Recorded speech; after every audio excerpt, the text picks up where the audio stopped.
Hello students, एक बार फिर से आपका स्वागत है हमारी ओबीजी की ऑनलाइन क्लास के अंदर।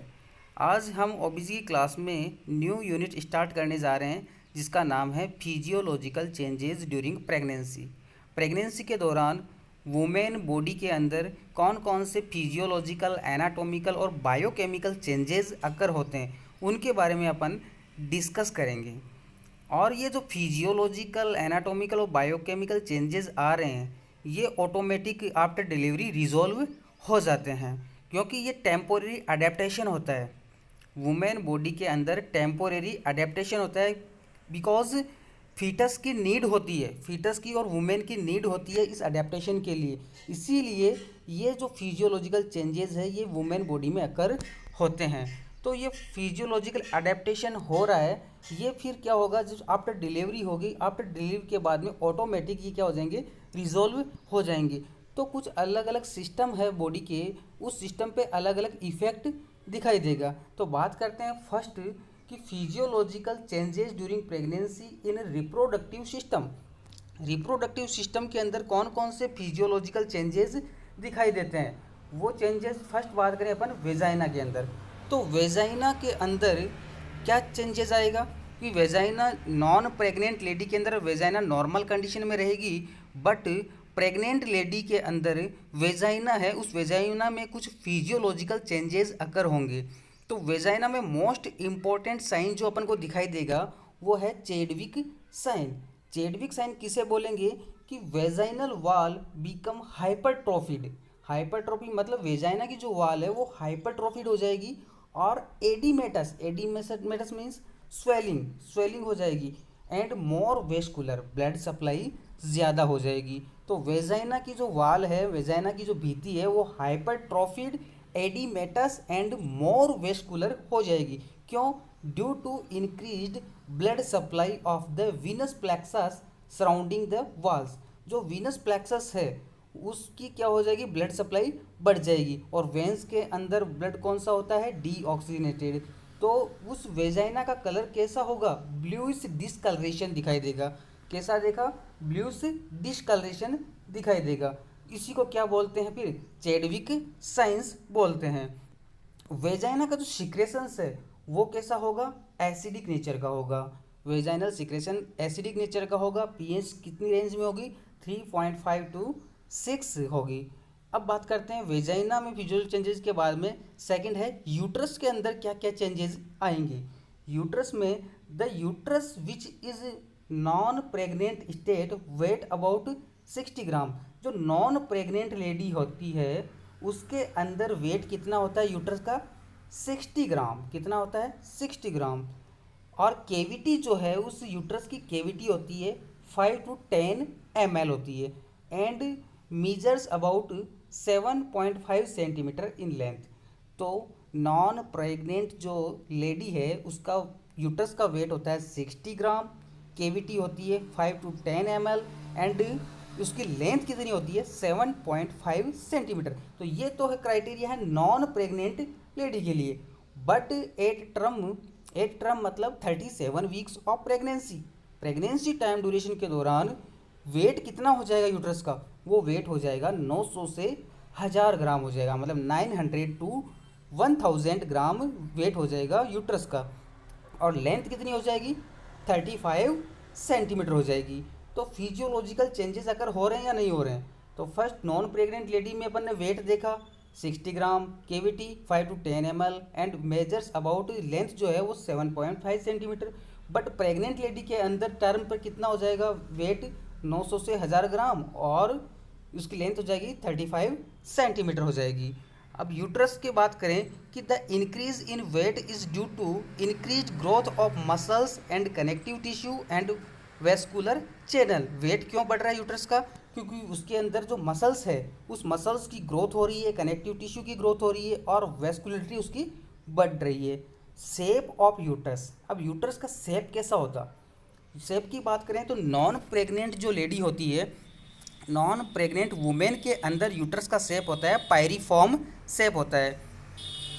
जैसे ही लेडी प्रेग्नेंट होगी उसके 12 week of gestation, 12 week of pregnancy का जो टाइम है कि फर्टिलाइजेशन के से लेकर वीक्स तक, 12 वीक्स आते आते उस यूट्रस की जो शेप है वो कैसी हो जाएगी, ग्लोब्यूलार हो जाएगी। कैसी हो जाएगी, ग्लोब्यूलार।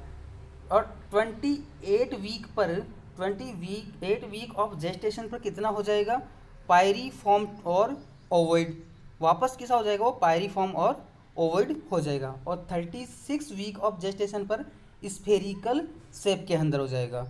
अब बात करते हैं अपन सर्विक्स की।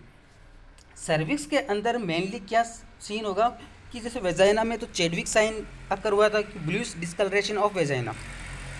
सर्विक्स की बात करें तो सर्विक्स के अंदर Goodell signs most important signs दिखाई देगा अपन को कि गुडल साइंस है वो अकर होगा। अब गुडल साइंस क्या होता है, गुडल साइंस की बात करें अपन तो it is a significant softening of the cervix from increased vascularisation. कि जो सर्विक्स है वो कैसी हो जाएगी, सॉफ्ट हो जाएगी, किसके कारण, जो उसका वेस्कुलरेशन है, वेस्कुलेशन मतलब ब्लड सप्लाई है, वो इंक्रीज हो जाएगी। और उस सर्विस के अंदर हाइपरट्रोफी एंड हाइपरप्लेजिया होगा सर्वाइकल टिश्यू का। इसे क्या बोलेंगे, Goodell sign. This sign occurs at approximately 4 to 6 week of gestation. After fertilisation से लेके 4 से 6 वीक का जो टाइम ड्यूरेशन है जेस्टेशन का, उस दौरान सर्विक्स के अंदर गुडल साइंस अकर होंगे। नेक्स्ट बात करते हैं फेलोपियन ट्यूब की। फेलोपियन ट्यूब में क्या क्या चेंजेस आएंगे, तो फेलोपियन ट्यूब में टोटल लेंथ जो है फेलोपियन ट्यूब की वो इंक्रीज होगी, ट्यूब बिकम कंजेस्टेड हो जाएगी और मसल्स अंडरगो हाइपरट्रोफी। जो फेलोपियन ट्यूब की मसल्स है वो हाइपरट्रोफी हो जाएगी। हाइपरट्रोफी है तो उसके अंदर सेल की साइज बढ़ जाएगी। नेक्स्ट बात करते हैं ओवेरी में क्या क्या चेंजेस आएंगे। ओवेरी के अंदर जैसे ही ग्राफियन फॉलिकल रप्चर होती है तो वहाँ से ओवम रिलीज होगा, ओवम रिलीज होकर फेलोपियन ट्यूब में आएगा और फेलोपियन ट्यूब में जब ओवम का फर्टिलाइजेशन हो जाएगा और जाइगोट बन जाएगा, तो जाइगोट फर्टिलाइजेशन होने के बाद में जो कार्पस ल्यूटियम बनी थी ग्राफियन फॉलिकल से, वो कार्पस ल्यूटियम इंटेक्ट रहेगी, मींस डिस्ट्रॉय नहीं होगी। तो वो कार्पस ल्यूटियम भी क्या करेगी, ग्रोथ करती रहेगी। जैसे जैसे जाइगोट चलता रहेगा ग्रोथ की ओर, वैसे वैसे कार्पस ल्यूटियम भी अपनी ग्रोथ करती रहेगी। और कार्पस ल्यूटियम है वो मैक्सिमम हो जाती है 8 वीक पर, और कितनी हो जाएगी, 2.5 सेंटीमीटर। 8 वीक ऑफ जेस्टेशन जो टाइम ड्यूरेशन है उस पर कार्पस ल्यूटियम जो है वो 25 सेंटीमीटर हो जाती है। और हार्मोन सिक्रेट करती है oestrogen and progesterone. Corpus luteum की जो थीका इंटरना सेल है वो एस्ट्रोजन सिक्रेट करेगी और कार्पस ल्यूटियम की ल्यूटियल सेल्स प्रोजेस्टेरोन सिक्रेट करेगी। जो ये क्या करते हैं, मेंटेन करते हैं environment for the growing ovum. जो ओवम ग्रोथ कर रहा है, जाइगोट बना रहा है और एम्ब्रियो बनाएगा, फीटस बनाएगा, तो उसके लिए क्या गए एनवायरनमेंट तैयार करते हैं ये हार्मोन एस्ट्रोजन एंड प्रोजेस्टेरोन। जो कहाँ से सिक्रेट होते हैं, कार्पस ल्यूटियम की सेल से सिक्रेट होते हैं। तो ये क्या करते हैं, जो डेसिडुआ है, एंडोमेट्रियम जो की जो लेयर है डेसिडुआ, उसको मेंटेन और उसके फॉर्मेशन के लिए हेल्प करते हैं। और ये एस्ट्रोजन और प्रोजेस्टेरोन का बढ़ा हुआ लेवल जो है ये क्या करेगा, नई फॉलिकल्स जो बन रही है उनके मैचुरेशन को रोकने का काम करता है। नई फॉलिकल्स जो बन रही है inhibit ripening of the follicles, means नई फॉलिकल को के मैचुरेशन को रोकने का काम करते हैं। अब ब्रेस्ट के अंदर बात करते हैं कि ब्रेस्ट के अंदर फिजियोलॉजिकल चेंजेस क्या क्या करोगे। The changes in the breast are best evident in a primigravida. Primigravida जो वुमेन है, primigravida means first time pregnant women, उसके अंदर ब्रेस्ट के अंदर जो चेंजेस आ रहे हैं वो आसानी से दिखाई देंगे। बट जो मल्टीपेरा है, दूसरी बार जो प्रेग्नेंट हो रही है लेडी, उसके अंदर ब्रेस्ट के अंदर जो चेंजेस हो रहे हैं वो क्लियरली डिफाइंड नहीं हो पाएंगे। क्यों? क्योंकि उसके अंदर प्राइमरी ग्रेविडा में पहले वो चेंजेस आ चुके हैं, तो जो मल्टीपेरा है उसके अंदर क्लियरली डिफाइंड नहीं होंगे। तो प्राइमरी ग्रेविडा में बात करें तो ब्रेस्ट की जो साइज़ है वो बढ़ जाएगी, ब्रेस्ट की साइज़ बढ़ जाएगी। क्यों? क्योंकि हाइपरट्रोफी होगी एंड प्रोलिफरेशन होगा डक्ट का। जो ब्रेस्ट के अंदर डक्ट प्रेजेंट है उसके अंदर हाइपरट्रोफी होगी, प्रोलिफरेशन होगा। तो हाइपरट्रोफी प्रोलिफरेशन होगा तो ब्रेस्ट की साइज़ इंक्रीज होगी। And the proliferation of the alveoli, एल्वियोलाइज जो प्रेजेंट है उस एल्वियोलाई का भी क्या होगा, प्रोलिफरेशन होगा और myo epithelial cells become prominent. Myo epithelial cells of breast है वो प्रोमिनेंट हो जाएगी। Vascularity is increased which results in appearance of bluish vein running under the skin. जो ब्रेस्ट की अंडर स्किन है उसके अंदर जो वेन है वो प्रोमिनेंट हो जाएगी क्योंकि उसके अंदर ब्लड सप्लाई बढ़ जाएगी, वेस्कुलरिटी बढ़ जाएगी, तो ब्लूइश कलर की जो उसमें लाइन है वो दिखाई देगी easily. The nipple becomes larger, nipples जो है उसकी साइज बढ़ जाएगी, इरेक्टाइल हो जाएगा and deeply pigmented, black colour का डीपली पिगमेंटेड जो होगा। वेरियल number of sebaceous gland which remain invisible in the non pregnant. जो सीबेसियस ग्लैंड है वो sebaceous gland non pregnant lady में तो इनविजिबल होती है, बट प्रेग्नेंट लेडी के अंदर सीबेसियस ग्लैंड एरियोला जो प्रेजेंट रहता है ब्रेस्ट के जो निपल है, ब्रेस्ट और ये निपल, इस निपल के चारों तरफ एरियोला रहता है, इस एरियोला में सीबेसियस ग्लैंड प्रेजेंट रहेगी। ये सीबेसियस ग्लैंड हाइपरट्रोफिड हो जाती है तो इसे बोलते हैं मोंटोगोमेरी ट्यूबरकल साइन। मोंटोगोमेरी ट्यूबरकल साइन किस में दिखाई देगा, प्रेग्नेंट लेडी के अंदर दिखाई देगा। नेक्स्ट है secretion colostrum can be squeezed out of the breast at about 12th week which at first become sticky, later on by 16th week it becomes thick and yellowish. Colostrum का secretion है वो बढ़ जाएगा जब 12th week of gestation का time duration है, उस दौरान कोलोस्ट्रम है वो कैसा रहेगा, स्टिकी रहेगा, स्टिकी मीन्स चिपचिपा रहेगा। बाद में 16th वीक पर ये कैसा हो जाएगा, थिक हो जाएगा, मीन्स गाढ़ा हो जाएगा एंड येलो कलर का हो जाएगा। नेक्स्ट बात करते हैं क्यूटेनियस चेंजेस। ये अब तक अपने चेंजेस पढ़े, ये पढ़े थे रिप्रोडक्टिव चेंजेस। जो रिप्रोडक्टिव चेंजेस आ रहे हैं ड्यूरिंग प्रेगनेंसी टाइम ड्यूरेशन के दौरान जो फिजियोलॉजिकल चेंजेस आ रहे हैं वो रिप्रोडक्टिव सिस्टम में क्या चेंजेस आ रहे हैं वो अपन ने डिस्कस कर लिए। अब बात करते हैं second cutaneous changes. Cutaneous changes क्या क्या आएंगे, तो फर्स्ट बात करते हैं फेस के अंदर। फेस में क्लोएज्मा ग्रेविडेरम शो होगा। अब बात करते हैं क्लोएज्मा ग्रेविडेरम क्या है, ये प्रेगनेंसी मास्क होता है। इसमें क्या होगा, it is an extreme form of pigmentation around the cheek, forehead and around the eyes. It may be patchy और diffuse disappear spontaneously after delivery.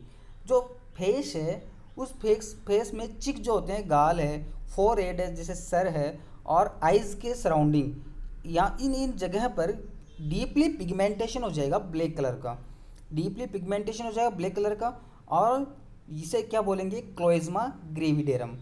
तो ये स्पॉट बन जाएंगे ब्लैक कलर के और ये डिसअपियर हो जाते हैं स्पॉन्टेनियसली आफ्टर डिलीवरी। डिलीवरी के बाद में ये जो भी स्पॉट, पैची स्पॉट बन रहे हैं ये डिफ्यूज हो जाते हैं। और नेक्स्ट है क्यूटेनियस चेंजेस के अंदर ब्रेस्ट कैसे हो जाएंगे, डीपली पिगमेंटेड हो जाएंगे। तो क्लोएज्मा ग्रेविडेरम फेस में पढ़ लिया। नेक्स्ट एब्डोमिन जो है उसके अंदर क्या क्या चेंजेस आएंगे। एब्डोमिन के अंदर लीनिया नाइग्रा, जो जीफी स्टर्नम है, जीफी स्टर्नम से लेके सिम्फाइसिस प्यूबिक तक एक लाइन बन जाती है। जीफी स्टर्नम से लेके प्यूबिक सिम्फाइसिस तक एक लाइन बन जाती है जिसे लीनिया नाइग्रा कहते हैं। ये डीपली पिगमेंटेशन लाइन होती है, ठीक है। ये किसके कारण होता है कि एंटेरियर पिट्यूटरी है वो मिलेनोसाइट हार्मोन सिक्रेट करती है, मिलेनोसाइट स्टिमुलेटिंग हार्मोन सिक्रेट करती है, जिसके कारण क्या होगा, वो डीपली पिगमेंटेड लाइन बन जाती है और ये आफ्टर डिलीवरी डिसअपियर हो जाती है। नेक्स्ट एब्डोमिनल में क्या चेंजेस आएगा, स्टीरिया ग्रेविडेरम। स्टीरिया ग्रेविडेरम क्या है, जो लीनिया नाइग्रा बनी थी उस लीनिया नाइग्रा के सराउंडिंग लाइंस और बन जाती है, ब्लैक कलर की पिगमेंटेड लाइन और बन जाती है। ये स्ट्रेच मार्क होते हैं, क्या होते हैं, स्ट्रेच मार्क्स होते हैं और ये रिप्रेजेंट द स्कार टिश्यू। फिर बाद में ये स्कार टिश्यू में कन्वर्ट हो जाते हैं। इनिशियली दीज आर पिंकिश, मतलब स्टार्टिंग के अंदर ये जो स्कार बन रहे हैं ये पिंक कलर के होते हैं, बट द आफ्टर डिलीवरी ये scar tissue contract and obliterate the capillaries and they become glistening white in appearance and are called striae albicans. तो स्टीरिया ग्रेविडेरम बाद में जो पहले पिंक कलर के थे बाद में वाइट कलर में कन्वर्ट हो जाएंगे, तो इसे बोलेंगे स्टीरिया एल्बिकेंस बोलेंगे। नेक्स्ट बात करते हैं क्यूटेनियस चेंजेस के बाद वेट गेन। वेट गेन कितना होगा, एक तो नॉन प्रेग्नेंट लेडी से प्रेग्नेंट लेडी जब टर्म पर आएगी तो उस दौरान उसका वेट कितना रहेगा। तो in early weeks the patient may lose weight because nausea and vomiting. जब लेडी प्रेग्नेंट होगी, प्रेग्नेंट होने के कुछ टाइम ड्यूरेशन, कुछ वीक के दौरान नोजिया और वॉमिटिंग की कंडीशन एराइज होगी, जिसके कारण उस वुमेन का वेट डाउन होगा। During subsequent month the weight gain is progressive until the last 1 और 2 वीक्स। फिर धीरे धीरे क्या होगा, 1 और 2 वीक्स के बाद में उसका वेट बढ़ना स्टार्ट हो जाएगा। ठीक है, जब तक वेट जो कम हुआ था वो वापस रिकवर नहीं हो जाए। Weight gain during the course of A singleton pregnancy for a healthy women average 11 kg। जो नॉन प्रेग्नेंट लेडी है वहाँ से लेके उस टर्म तक आते आते उसका वेट कितना इंक्रीज हो जाएगा, अप्रॉक्सीमेटली 11 kg उसका वेट गेन हो जाएगा। तो फर्स्ट ट्राइमेस्टर के अंदर तो कितना बढ़ेगा, 1 kg। फर्स्ट ट्राइमेस्टर में कितना बढ़ेगा, 1 kg। और सेकेंड ट्राइमेस्टर में कितना बढ़ेगा, 5 kg। और थर्ड ट्राइमेस्टर में भी कितना बढ़ेगा, 5 kg। तो टोटल कितना kg वेट गेन हो रही है, 11 kg। अब 11 kg कैसे कैसे डिस्ट्रीब्यूटेड है उसके बारे में डिस्कस करते हैं। रिप्रोडक्टिव वेट गेन, ठीक है। तो फीटस जो है 11 kg का जो वेट गेन हुआ उसके अंदर फीटस का वेट कितना, 3.3 kg। प्लेसेंटा का कितना, 0.6 kg। एमनियोटिक फ्लूइड का कितना, 0.8 kg। यूट्रस का कितना, 0.9 kg। ब्रेस्ट का कितना, 0.4 kg। और accumulation of fat and protein 3.5 kg। Increase in blood volume 1.3 kg। Increase in extra cellular fluid 1.2 kg। ऐसे ये वेट का डिस्ट्रीब्यूशन हो जाता है वुमेन बॉडी के अंदर टोटल 11 kg का। अब बात करते हैं हीमेटोलॉजिकल चेंजेस। रिप्रोडक्टिव चेंजेस की डिस्कस कर लिया, क्यूटेनियस चेंजेस डिस्कस कर लिया। अब बात करते हैं हीमेटोलॉजिकल चेंजेस। ब्लड वॉल्यूम जो है due to increased vascularity of the enlarging uterus, blood volume is markedly raised during pregnancy. जो यूट्रस है वो एनलार्ज कर रहा है, साइज में बढ़ रहा है, तो वेस्कुलरिटी भी इंक्रीज होगी क्योंकि उसको ब्लड सप्लाई चाहिए। The blood volume starts to increase from about 6th week, expand rapidly thereafter to maximum 40 to 50% above the non-pregnant level at 32 weeks पर। मतलब 40 से 50% क्या होगा, ब्लड का वॉल्यूम बढ़ेगा। नेक्स्ट है plasma volume. It start to increase by 6 week. 6 week पर plasma volume भी इंक्रीज होना स्टार्ट हो जाएगा। Rate of increase almost parallel to that of blood volume. जैसे इसकी इंक्रीज होने की जो रेट है, जो जितना ब्लड वॉल्यूम बढ़ रहा है उतना ही प्लाज्मा वॉल्यूम भी बढ़ता जाएगा। ठीक है, total plasma volume increase to extent of 1.25 litre तक बढ़ जाएगा। नेक्स्ट फिजियोलॉजिकल चेंजेस है वो हम पढ़ेंगे नेक्स्ट क्लास के अंदर। जो भी प्रेगनेंसी के अंदर जो चेंजेस आ रहे हैं उनको हम पढ़ेंगे नेक्स्ट क्लास के अंदर। Thank you.